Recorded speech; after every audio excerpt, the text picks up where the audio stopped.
लखनऊ के अकबर नगर में अतिक्रमण हटाओ का अभियान पूरा हो चुका है। कुकरेल नदी की जमीन पर अवैध रूप से बसे अकबर नगर को पूरी तरह जमींदोज कर दिया गया। 10 जून से शुरू हुआ ध्वस्तीकरण अभियान बीती रात पूरा हो गया। अवैध मकानों को बुलडोजर के जरिए ढा दिया गया।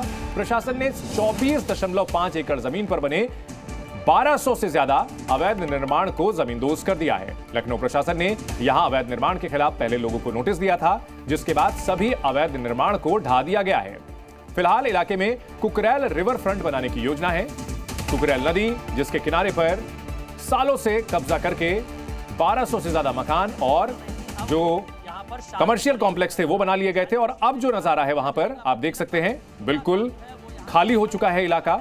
हालांकि यहां से जिन लोगों को विस्थापित किया गया है उन्हें बाकायदा प्रधानमंत्री आवास योजना के तहत आवास भी दिए गए हैं।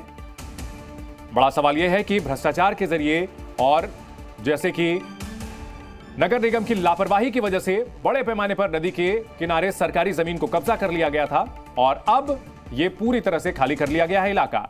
लखनऊ प्रशासन ने 24.5 एकड़ जमीन पर बने 1200 से ज्यादा अवैध निर्माण को जमींदोज कर दिया। लोगों को नोटिस दिया गया था और उसके बाद यह कार्रवाई हुई है।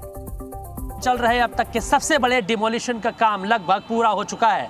आप देख सकते हैं ये फेज 2 है जिसकी शुरुआत तोड़ने की गई थी और यहाँ पर एक मदरसा और मस्जिद भी मौजूद था जिसको अंततः आखिरकार गिरा दिया गया है। आप देख सकते हैं वो जो बीच में डिमोलिश बिल्डिंग पड़ी हुई है वही मदरसा है जिसको लेकर जब तोड़ने के लिए जेसीबी पहुंची तो विवाद हुआ था, लेकिन बाद में उसको शांत कराया गया और अब लास्ट में उस मदरसे को यहाँ पर तोड़ दिया गया है। पूरी तस्वीर हमारे कैमरा पर्सन दिखाएं कि जो एलडीए की जेसीबी पोकलैंड मशीनें यहाँ पर लगातार बड़ी संख्या में चल रही थी, अब वो यहाँ पर शांत खड़ी हुई नज़र आ रही है। सारी मशीनें देख सकते हैं आप रोड पर मौजूद हैं और कुछ थोड़ा बहुत जो पार्ट है फेज़ 1 का जिसमें सबसे ज़्यादा यहाँ पर अवैध निर्माण थे उसको अभी फ़िलहाल तोड़ने का काम चल रहा है, लेकिन कुछ आप देख सकते हैं बस 1 से 2% ही जो टूटी हुई इमारतें आपको दिख रही हैं इनको ही गिराने का काम अब किया जाएगा। बाकी लगभग पूरा काम जो है वो यहाँ पर ख़त्म हो चुका है।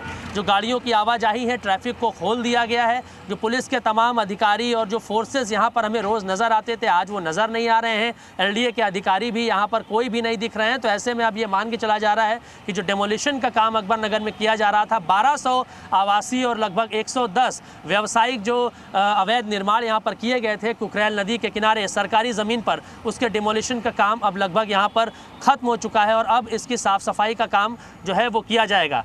इसके पूरे डिमोलिशन जब ये साफ़ सफाई हो जाएगी उसके बाद इसकी पैमाइश की जाएगी और ये नापा जाएगा कि जो सरकारी ज़मीन है यानी कि कुकरेल नदी की जो ज़मीन है वो कहाँ तक है। उसके बाद नगर निगम इसके सौंदर्यीकरण का काम करेगा। कैमरा संदेश राज के साथ मयूर शुक्ला, जी मीडिया, लखनऊ। तो सरकारी जमीन पर कब्जा किया गया था, अकबर नगर नाम की बस्ती बसाई गई थी और अब यहां पर ध्वस्तीकरण का काम पूरा हो चुका है। अलग अलग तस्वीरों के जरिए समझिए अकबर नगर में अब सब कुछ समतल हो चुका है। ध्वस्तीकरण अभियान जो चलाया जा रहा था 10 जून से वो पूरा हो चुका है और इसकी वजह से 24.5 एकड़ जमीन जो कि कुकरेल नदी के पास की थी वो खाली कर ली गई है और अब यहां पर रिवर फ्रंट बनाने की तैयारी है। हमारे सहयोगी मयूर इस बड़ी खबर पर हमारे साथ जुड़ चुके हैं। मयूर, हम तस्वीरों के जरिए देख पा रहे हैं कि 24.5 एकड़ जमीन को पूरी तरह से खाली करा लिया गया है। यहां अगर इस पूरे मामले की बात करें तो क्या कुछ अहम इसके पड़ाव रहे हैं? देखिए, लखनऊ का अकबर नगर अब एक था अकबर नगर बन गया है। लंबे समय से इस पर विवाद चला, मामला सुप्रीम कोर्ट तक गया, लेकिन सुप्रीम कोर्ट से भी कोई राहत नहीं मिली और अकबर नगर फेज़ 1 फेज़ 2 में मिला के लगभग 1200 आवासीय और व्यावसायिक 110 जो अवैध निर्माण थे उनका ध्वस्तीकरण हो चुका है। ये ऊपर से हम आपको एरियल व्यू दिखाएंगे। ये जो पूरा आप इलाका खाली देख रहे हैं लगभग 6 दशक के बाद यानी कि 60 साल के बाद कुकरेल नदी की जो ज़मीन है, सरकारी ज़मीन है नज़ूल की, वो अब यहाँ पर एग्जैक्ट दिखाई दे पा रही है कि इतनी बड़ी संख्या में लोग यहाँ पर कब्जा करके रह रहे थे। 1200 आवास थे, 110 यहाँ पर व्यावसायिक जो है वो अवैध अतिक्रमण थे और अब ये पूरा मलबे में तब्दील हो चुका है। आप देख सकते हैं यहाँ पर सिर्फ साफ सफाई का काम चल रहा है और जितने भी जेसीबी और पोकलैंड जो एलडीए के लगे हुए थे वो रोड किनारे शांति से खड़े हुए हैं। ठीक है, लखनऊ का नजारा आपने दिखा दिया है। मयूर, अब हम चलते हैं जयपुर, जहां जयपुर के मानसरोवर में बुलडोजर की कार्रवाई की गई है और सड़क चौड़ीकरण के लिए बुलडोजर एक्शन लिया गया है। हमारे सहयोगी वहां से भी हमारे साथ जुड़ रहे हैं, उनसे भी हम जानने की कोशिश करते हैं कि आखिरकार ये पूरा मामला क्या है। अगर बात की जाए कि जयपुर में ये जो अवैध निर्माण बनाया गया था इसको लेकर के इसकी क्या हिस्ट्री है और फिलहाल क्या एक्शन चल रहा है वहां?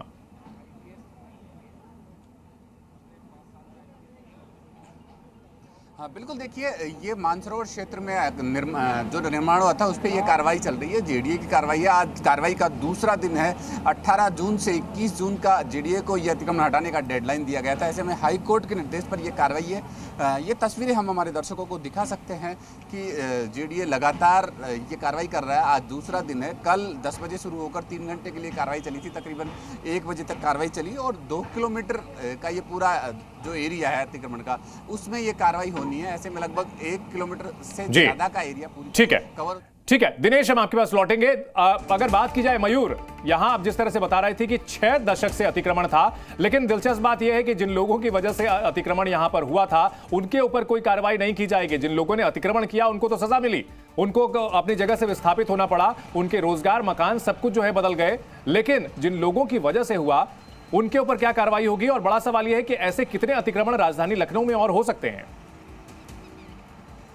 बिल्कुल, देखिए बहुत बड़ा सवाल है और लखनऊ विकास प्राधिकरण अपने तरह तरह के भ्रष्टाचार के लिए जाना जाता है। इसके जो कर्मचारी अधिकारी हैं पहले अवैध कब्जा करवाते हैं और उसमें बिल्डिंग बनवा देते हैं। उसके बाद जब मामला उजागर होता है तो वही अधिकारी बुलडोजर लेकर पहुंचते हैं और उसके ध्वस्तीकरण का काम करते हैं। कुछ इसी तरीके से 50 से 60 साल पहले इस अकबर नगर को यहाँ पर बसाया गया होगा, जिसमें एलडीए समेत जो तमाम विभाग हैं उनके अधिकारी शामिल रहे होंगे। बड़ा सवाल यहाँ के लोगों का ये भी है कि जब वो बिजली का बिल दे रहे हैं, house tax, sewer tax, road tax, ठीक है, लोगों के अपने तर्क हो सकते हैं, लेकिन एक चीज तो साफ है कि सरकारी जमीन है तो उस पर तो बुलडोजर चलने की आशंका हमेशा मंडराती रहेगी। और जयपुर का भी कमोबेश वही हाल है, जहां मानसरोवर में बुलडोजर कार्रवाई हो रही है, सड़क चौड़ीकरण के लिए बुलडोजर एक्शन हो रहा है। आज भी प्रशासन का बुलडोजर चलेगा। कल 250 से ज्यादा अवैध मकानों पर बुलडोजर चला है। तस्वीरों के जरिए हम आपको दिखा रहे हैं जयपुर में मानसरोवर इलाके में जो बुलडोजर की कार्रवाई हो रही है, सड़क चौड़ीकरण के लिए बुलडोजर एक्शन लिया जा रहा है। दिनेश हमारे साथ लगातार बने हुए हैं। दिनेश, अगर बात की जाए मानसरोवर इलाके की तो इसकी क्या हिस्ट्री है? यहां पर अवैध निर्माण किस तरह से हुआ था?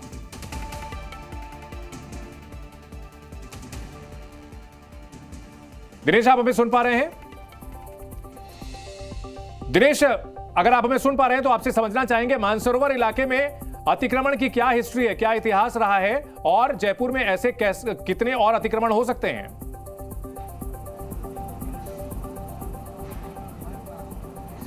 देखिए, मानसरोवर में जो अतिक्रमण हटाया जा रहा है जेडीए द्वारा, ये पीआरएन क्षेत्र है। हीरापथ से वंदे मातरम सर्किल, वंदे मातरम रोड है ये पूरा, वंदे मातरम सर्किल तक ये अतिक्रमण हटाया जा रहा है। इसमें 251 अतिक्रमण चिन्हित किए थे जेडीए द्वारा, जो कि तकरीबन 2 किलोमीटर चौड़ा, 2 किलोमीटर लंबा ये रोड है और 251 अतिक्रमण इसमें चिन्हित किए गए थे, जिसमें तमाम खाली प्लॉट, बाउंड्रियाँ, स्कूल, दुकानें, रेजिडेंशियल प्रोजेक्ट, तमाम वो गतिविधियां शामिल होती है, जो कि 251 टोटल ये चिन्हित किए गए थे और उस पर ये कार्रवाई जारी है कल से। जी न्यूज़।